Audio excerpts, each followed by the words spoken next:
귀한 찬양에 큰 은혜 받으신 줄로 믿습니다. 선한 능력으로 사명의 길, 또 주님 기뻐하시는 길을 오롯이 걸어가는 우리 낙원의 모든 성도님들이 다 되시길 주님의 이름으로 축원합니다. 이 시간 우리 전우좌우에 계신 분들과 함께 우리 축복의 인사하겠습니다. 우리 하나님 오늘도 우리와 함께 하십니다. 우리 이렇게 축복의 인사하겠습니다. 네, 나도 당신과 함께 있습니다. 또 한번 인사할까요? 네. 2022년도를 맞이하면서 우리 낙원교회가 지향해야 할 그런 교회의 모습이 무엇일까, 그것을 여러분들과 같이 좀 나누는 가운데 있습니다. 지난주에는 예배가 회복되어지고 예배의 기쁨과 감격이 넘치는 우리 교회가 되기를 말씀을 전하였고요. 오늘은 성령의 충만함을 이루는 교회, 성령께서 이끌어 가시는 교회가 되기를 소망하는 마음으로 함께 말씀의 은혜를 나누려고 합니다. 성경을 읽어가면서 깨닫는 것들이 있습니다. 이스라엘 백성들이 약속의 땅으로 가는 여정을 이렇게 보면 참 힘들고 어려운 여정들이었습니다. 최악의 상황이다 라고 말할 정도였습니다. 그러나 말씀을 가만히 곱씹어 보고 자세히 살펴보다 보면 그 최악의 상황이기 때문에 무너진 적은 없습니다. 도리어 불신앙의 반응 때문에 무너지게 됐고요, 또 고통당했던 것을 보게 됩니다. 하나님께서는 최악의 상황 속에서도 최선의 길을 항상 예비하셨어요. 다만 불신앙으로 눈앞이 가려지고 그 하나님을 온전히 보지 못하게 될 때에 어려움에 처했다, 성경은 그렇게 분명히 이야기하고 있다는 것입니다. 오늘 예수님께서도 그것을 우리들에게 분명하게 말씀해 줍니다. 사도행전 1장 4절의 말씀을 보면 사도와 함께 모이사 그들에게 분부하여 이르시되 예루살렘을 떠나지 말고 내게서 들은 바 아버지께서 약속하신 것을 기다리라. 이 말씀은 위기에 처해 있을 때에 그 위기가 내 능력으로 다 이루어지는 것이 아니라 오늘 내가 아버지께서 약속하신 것, 성령이죠. 그 보혜사 성령을 온전히 기다리고 또 보혜사 성령을 통해서 최악의 상황을, 위기의 상황을 극복해내라 라고 이렇게 말씀해주고 있다라고 하는 것입니다. 그러니 오늘 우리는 삶 속에서 위기를 만날 때든 또 삶에서 어려운 순간이 되어졌든 우리는 그 순간에 약속하신 것을 기다려야 하는 것입니다. 성령께서 충만하게 내 안에 작동하시고 역사하셔서, 그래서 하나님께서 주시는 은혜를 우리는 누리기를 소망하며 살아가게 되는 것이죠. 우리 낙원교회가 성령 충만한 교회가 되어져서 삶 속에 모든 위기를 극복해내는 우리 모든 성도님들이 다 되시길 주님의 이름으로 간절히 축원합니다. 오늘 이 자리에 함께한 우리 낙원의 모든 성도들 한 분 한 분이 바로 이런 성령의 충만함을 누리면서 삶에서 만나는 모든 어려움들 능히 이겨내는 우리 성도님들이 다 되시길 다시 한번 주님의 이름으로 축원합니다. 그래서 오늘 본문의 말씀을 중심으로 세 가지 중요한 교훈의 메시지를 전하고 또 함께 은혜를 나누려고 합니다. 첫 번째로는요, 성령의 능력을 사모하며 기다릴 때, 기도할 때 길이 열린다라는 것입니다. 한번 따라해 볼까요? 성령의 능력을 사모하며 기도할 때 길이 열립니다. 믿으십니까? 위기가 없는 사람이 세상에 있을까? 물어본다 그러면 여러분은 뭐라고 대답하시겠습니까?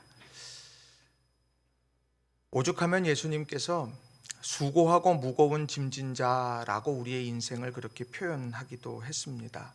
누구나 크고 작은 문제와 어려움들이 다 있습니다. 그런데 다만 그 문제를 어떻게 극복해 가느냐, 그것이 우리 삶에서 아주 중요한 부분들이 된다라는 거예요. 오늘 본문에 나오는 초대교인들이 직면했을 문제들을 말씀을 준비하면서 생각해 보게 되었습니다. 두 가지를 말할 수 있더라고요. 하나는 예수님에 대한 부정적인 견해들이라는 겁니다. 예수님은 로마인들에게 있어서 부정적인 견해가 있었어요. 로마인들이 예수님을 볼 때 부정적인 견해를 가졌던 것은 뭐냐? 예수님이 참혹한 사형도구였던 십자가에 달려 죽으셨다는 것입니다.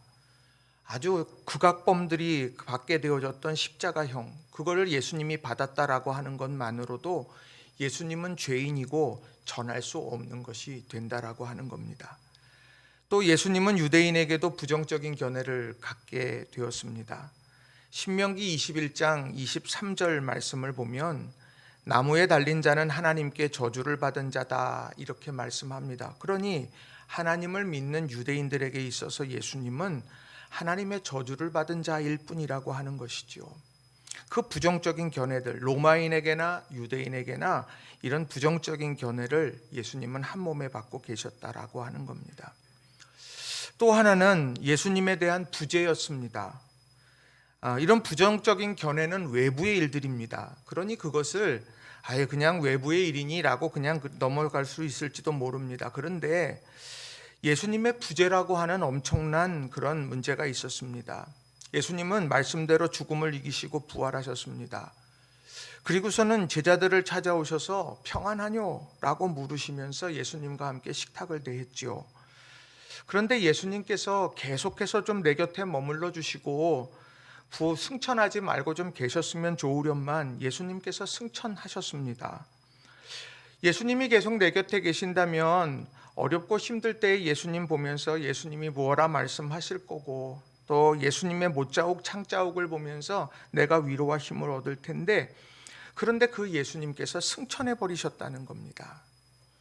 외부 다른 믿지 않는 사람들에게도 예수님을 증언하게 될 때 이분을 봐, 이분이 죽음을 이기시고 부활하신 분이야 라고 이렇게 말하면 좋으련만 예수님께서는 승천하셨다라고 하는 겁니다. 그런데 예수님께서 그렇게 승천해 가시면서 복음의 증인이 되라 이렇게 사명까지 주셨다라고 하는 겁니다. 아니 주님, 로마인들이 볼 때에 예수님은 명백한 죄인이고 유대인이 볼 때에 예수님께서는 하나님의 저주를 받은 자고, 그리고 예수님께서는 오늘 우리 곁에 계시지도 않는데 우리 보러 복음의 증인이 되라는 사명을 주시다니, 그들이 가지고 있을 황망함과 어찌 보면 그들이 이 사명을 감당해야 되는 무거운 책임감, 이것은 그들을 무척이나 힘들게 했을 것이라는 겁니다. 그래서인지 예수님의 승천을 경험한 사람들이 마가의 다락방으로 오던 길목에서 그 많던 사람들이 다 떠나고 120명만이 마가의 다락방에 모이게 됐습니다. 성경은 이 예수님이 승천하신 곳과 마가의 다락방까지는 안식일에 가기 좋은 거리다 이야기를 합니다. 안식일에 움직임을 많이 할 수 없습니다. 최소한의 거리를 이렇게 보장하게 되는데, 그 안식일에 가기 좋은 거리라고 하는 것은 아주 근거리라는 이야기지요. 예수님의 승천을 목도했지만 마가의 다락방으로 오는 그 과정 속에서 모두가 다 떠났습니다. 왜일까요? 실망했으니, 절망에 휩싸이다 보니 그렇게 떠나게 되어 버렸을 거라는 거죠. 예수님은 그런 어려운 시대에 믿음으로 살아가게 될 제자들을 충분히 알고 계셨습니다. 120명의 사람들이 오늘 마가의 다락방에 모여서 기도하고 있지만 그들의 마음속에도 여러 가지 복잡한 속내들이 있었을 것입니다. 그래서 예수님께서는 그 기도할 때에 붙잡아야 될 것을 분명하게 말씀하셨어요. 그것이 사도행전 1장 8절입니다. 오직 성령이 너희에게 임하시면 너희가 권능을 받고 예루살렘과 온 유대와 사마리아와 땅끝까지 이르러 내 증인이 되리라 하시니라. 오직 성령이 너희에게 임하셔야만 할 수 있다는 거죠. 그러니 하늘을 보라는 겁니다. 성령께서 너희에게 임하시면 권능의 역사가 일어나고, 그 권능의 역사가 일어나면서 너희들은 내 증인이 될 거다라고 이렇게 말씀하고 있다는 겁니다. 그러니 오늘 이 성령의 능력을 체험하게 된 마가의 다락방의 120명의 사람들, 그들은 무엇에 대한 기다림일까? 바로 성령에 대한 기다림이었고, 그 성령에 대한 기다림의 시간을 채워가면서 마침내 불같은 성령, 비둘기 같은 성령들을 체험하게 되는 것, 그것이 바로 오늘 사도행전을 열어가는 1장과 2장에 나오는 중요한 부분이라고 하는 것입니다. 저는 이 성령의 능력, 성령이 너희에게 임하시면 위기는 돌파할 수 있다 생각합니다. 성령께서 우리 가운데 함께 하시면 에스겔이 보았던 골짜기의 마른 뼈들이 군대가 되어졌던 것처럼 하나님의 놀라운 은혜의 역사가 펼쳐지게 될 줄로 믿습니다. 우리는 그걸 기다리면서 기도하는 것, 그것이 바로 오늘 우리 낙원교회가 우리가 지향하고 기억해야 될 중요한 부분이라고 하는 것입니다. 그럼 어떻게 기도해야 할까? 사도행전 1장 14절은 이렇게 말합니다. 여자들과 예수의 어머니 마리아와 예수의 아우들과 더불어 마음을 같이하여 오로지 기도에 힘쓰더라. 더불어 마음을 같이하여, 혼자 하는 기도가 아니라 더불어 마음을 같이하여 하는 기도입니다. 위기의 기도는 더불어 같이 해야 해요. 마음을 모으고 같이 해야 합니다. 그리고 오로지 기도에 힘쓰다. 그것은 단순하다는 이야기입니다. 단순하게 집중적으로 기도해야 한다라고 하는 거예요. 우리 사랑하는 성도님들, 힘들고 어려운 시기에 마음을 같이 할 이들이 있습니까? 힘들고 어려운 시기에 마음을 같이하여 기도하고 있는 그런 아름다운 신앙의 관계들 유지하고 계십니까? 여러분은 오로지 기도에 힘쓰려고 하는 그런 마음의 결단이 있는가? 오늘 이 아침 다시 한번 돌아보는 저와 여러분이 다 되시기를 주님의 이름으로 부탁을 드립니다. 오로지 기도에 힘쓰더라 라고 하는 이 말 속에서 어떻게 이것을 설명할까 그런 생각을 하게 됐습니다. 그러다가 임상옥이라고 하는 사람에 대한 것을 보게 됐습니다. 이 사람은 누구냐면 조선시대의 거상, 아주 큰 상인입니다. 그런데 이 사람 임상옥이라고 하는 사람이 인삼을 북경에 가서 팔게 됐습니다. 그랬더니 그 중국의 상인들이 담 앞에서 그 인삼을 불매하고 또 높은 가격을 이제 낮은 가격으로 그것을 퉁치려고 이제 그렇게 했습니다. 자, 그랬더니 임상옥이 아무리 궁리해도 이거를 풀어낼 묘수가 떠오르지 않습니다. 그래서 추사 김정희 선생을 찾아가서 이렇게 물었습니다. 어르신, 제가 아는 어떤 사람이 지금 백척간두에 올라서 있습니다. 사면초가에 처해 꼼짝없이 죽게 생긴 이 사람이 어떻게 하면 백척간두에서 무사히 내려올 수 있겠습니까? 그렇게 물었더니 추사 김정희 선생님이 이렇게 말합니다. 조금도 주저앉지 않고 곧바로 대답을 했는데 뭐라고 말하느냐? 백척간두에서 내려올 수 없습니다. 임상옥이 진지하게 물었습니다. 내려올 수 없다면 그렇다면 어떻게 살아남을 수가 있을까요? 임상옥의 물음 앞에 추사는 글을 써주었습니다. 그게 아주 유명한 말이죠. 백척간두 진일보 시방세계 현전신이라고 하는 말입니다. 백척의 장대 끝에서 한 걸음 더 나아가라. 그리하면 새로운 세계가 그 모습을 보일 것이다. 백척간두 진일보 시방세계 현전신. 이 글을 깨달음을 얻은 임상옥이 조선에서 가져온 인삼을 그 마당에다 쌓아두고 불을 붙여버렸습니다. 임상옥이 인삼을 태우는 그 모습을 보고서 중국 상인들이 깜짝 놀랍니다. 그리고 사정합니다. 제발 불을 꺼달라고 빕니다. 그리고 내가 말하는 대로 내가 값을 쳐주겠다. 그렇게 말합니다. 그랬더니 결국 임상옥은 자신이 제시한 것의 10배의 값을 받았다라고 하는 이야기가 있습니다. 이것이 바로 조선을 대표하는 거상이었던 임상옥에 관한 예화입니다. 백척간두에서 내려오고 싶어요. 백척간두에서 내려오고 싶지만 어떻게 해야 될까 고민합니다. 그런데 중요한 건 그 가운데에서 한 걸음 나아가라는 겁니다. 저는 이것이 오늘 본문 속에 나오는 기도하는 모습, 기도하는 마음의 태도다라고 생각합니다. 기도할 수 없어요. 답답하니 기도하기 어렵고, 속상하니 기도하기 어렵고, 삶이 바쁘니 기도할 수 없고, 근데 그 가운데에서도 백척간두 이 어려움의 위기 어떻게 할까? 성경은 분명하게 말합니다. 더불어 마음을 같이하여 오로지 기도에 힘쓰라. 그랬더니 그 결과가 사도행전 2장 47절에 이렇게 소개합니다. 하나님을 찬미하며 또 온 백성에게 칭송을 받으니 주께서 구원받는 사람을 날마다 더하게 하시니라. 더불어 마음을 같이하여 오로지 기도하여서 받은 성령, 그 성령께서 함께 하실 때 어떤 역사가 일어나느냐? 하나님을 찬미합니다. 예배의 감격을 이야기하는 거예요. 온 백성에게 칭송을 받습니다. 교회 공동체의 부흥과 성숙이 일어나게 되더라는 거예요. 여러분, 예배의 감격이 회복되어지고 많은 이들에게 칭송을 받고 교회 공동체가 부흥과 성숙을 이루어가는 아름다운 일들이 오늘 우리 모두에게 있기를 주님의 이름으로 간절히 축원합니다. 그리고 그러한 성소로부터 흘러가는 생수의 강이 여러분들의 삶의 자리자리에 다 흘러 넘쳐서 치유의 역사도 결실의 역사도 날마다 더해지는 그런 우리 모든 성도님들의 삶이 되시기를 다시 한번 주님의 이름으로 간절히 축원합니다. 이번 한 주 신년 특별 새벽 기도회로 내일부터 모이려고 합니다. 한 해를 열어가면서 더불어서 오로지 기도하는 우리 성도님들이 되기를 소망하면서 함께 나아가려고 해요. 올해는 기도하는 시간을 좀 많이 가지려고 합니다. 최악의 상황이 우리를 무너뜨리는 것 아닙니다. 최악의 상황에 불신앙으로 우리들이 일관하게 될 때 그게 문제가 되더라고요. 하나님은 우리를 하나님의 자녀라고 부르시고 하나님은 우리를 건져내시려고 독생자까지 아낌없이 내어주셨다고 우리는 믿음으로 고백합니다. 최선의 길을 여실 거고 하나님께서는 가장 선한 길로 이끌어 가실 겁니다. 우리는 그것을 보면서 더불어 마음을 모으고 그리고 오로지 기도하면서 그날을 우리가 믿음으로 기다릴 수 있는 저와 여러분이 되기를 주님의 이름으로 간절히 축원합니다.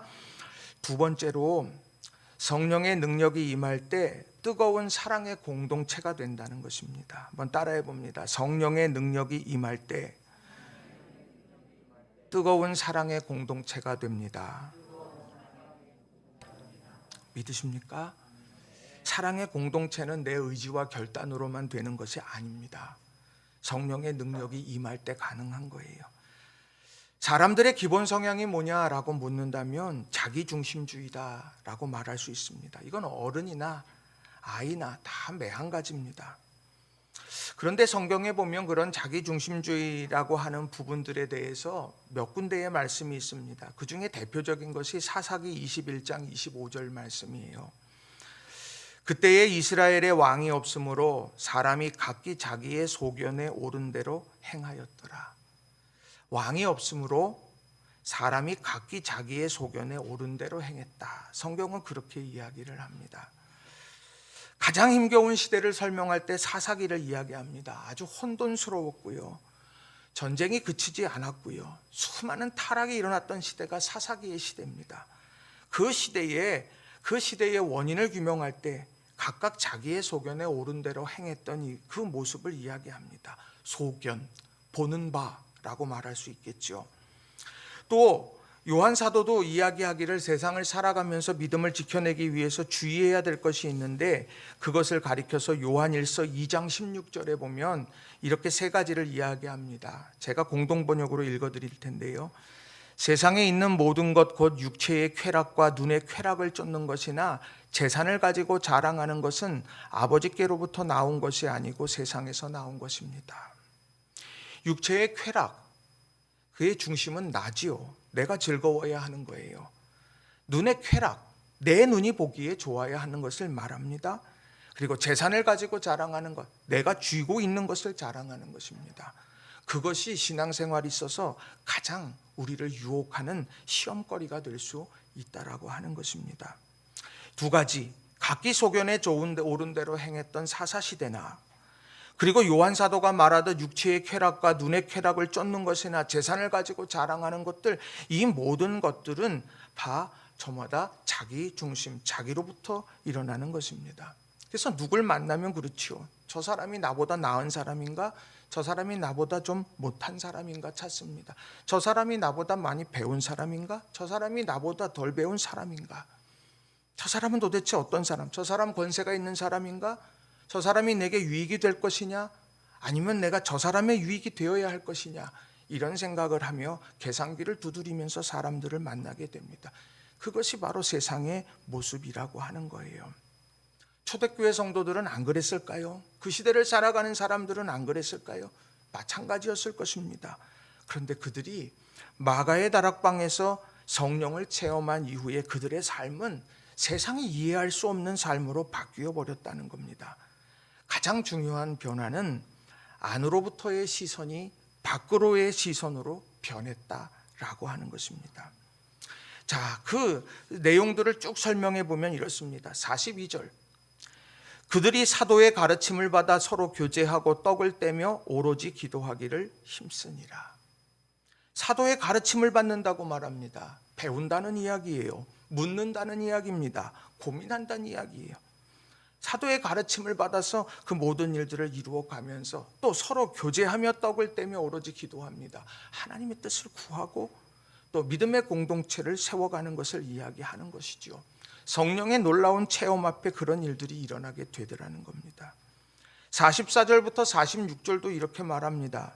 믿는 사람이 다 함께 있어 모든 물건을 서로 통용하고 또 재산과 소유를 팔아 각 사람의 필요를 따라 나눠주며 날마다 마음을 같이하여 성전에 모이기를 힘쓰고 집에서 떡을 떼며 기쁨과 순전한 마음으로 음식을 먹고 라고 말합니다. 믿는 사람이 다 함께 있다라고 말합니다. 왜 있습니까? 위기를 극복하기 위해서, 교제하기 위해서 내리는 결단이라고 하는 것입니다. 피하고 싶지만 그 자리를 지켜내는 거예요. 교제하는 것 어렵고 바쁘지만 그러나 그 교제의 자리를 내가 우선순위를 두고 함께하는 겁니다. 왜요? 그러할 때에 진정한 회복의 역사가 일어나는 것을 알기 때문입니다. 어떤 모임을 하게 될 때 한번 모여서 우리 기도합시다. 그럴 때 한 사람이 난 그때 가봐야 돼서 그때 가봐야지 알 것 같습니다. 그래 버리면 그 기도 모임 절대로 안 됩니다. 기도 모임, 교회의 모든 신앙의 모임들 내가 결단하고 우선순위를 거기에 두면서 나아가게 될 때 그때 놀라운 역사들이 일어나는 거예요.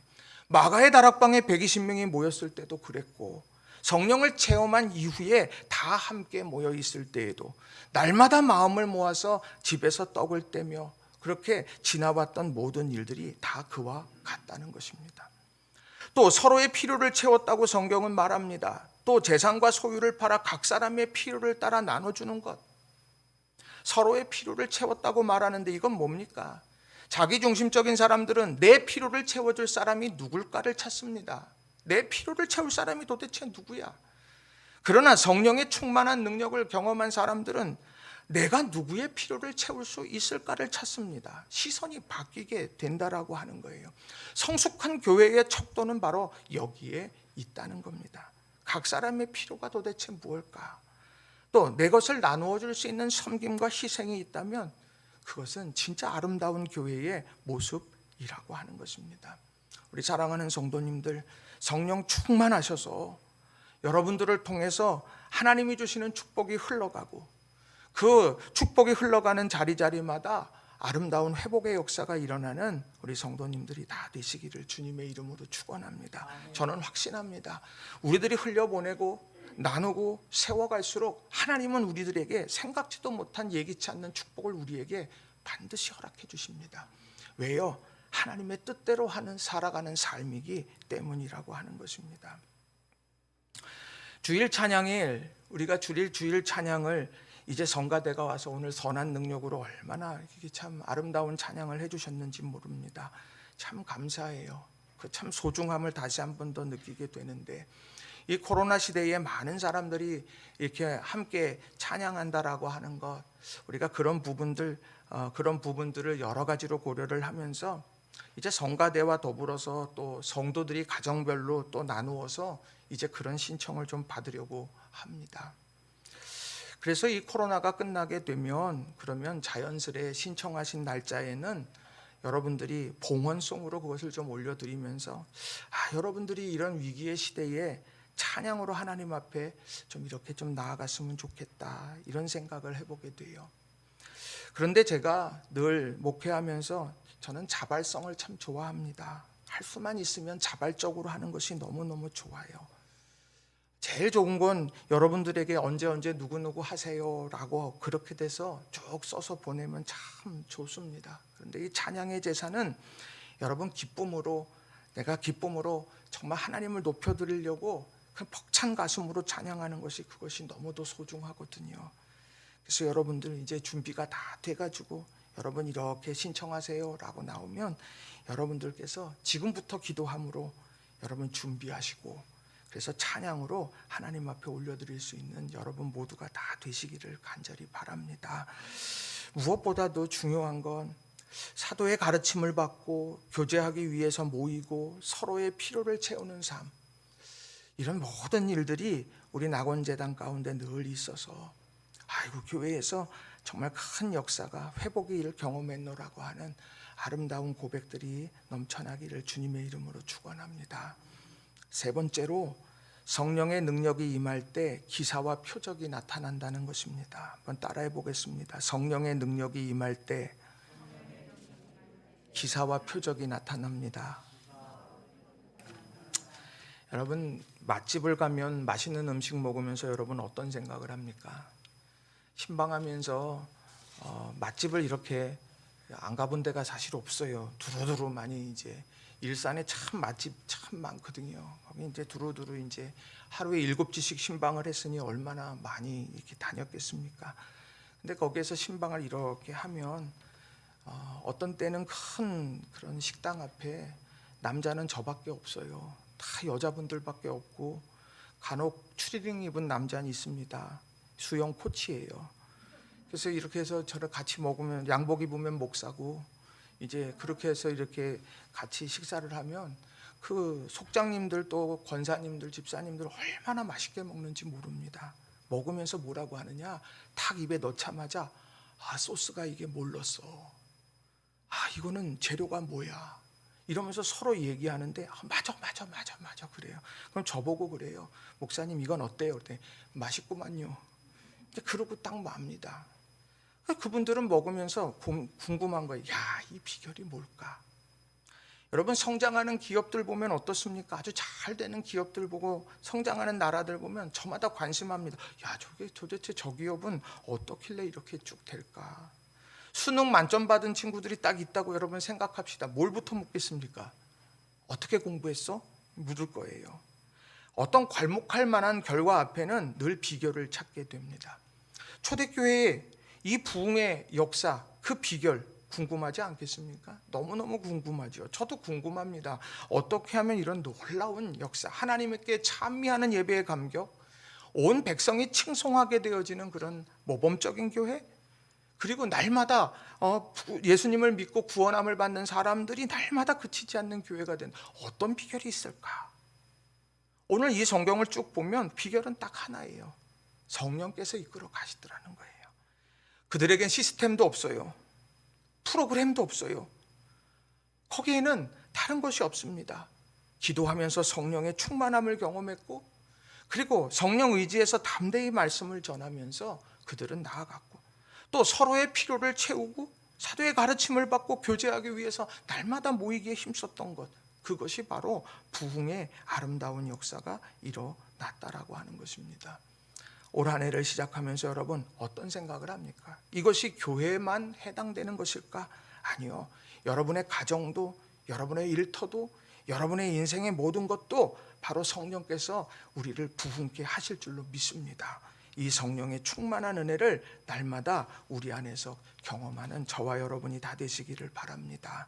또 성령께서 이런 온 백성이 칭송을 받게 될 때 왜 칭송을 받았을까 생각해 봤습니다. 성령의 충만함과 칭송받는 건 도대체 무슨 의미가 있을까?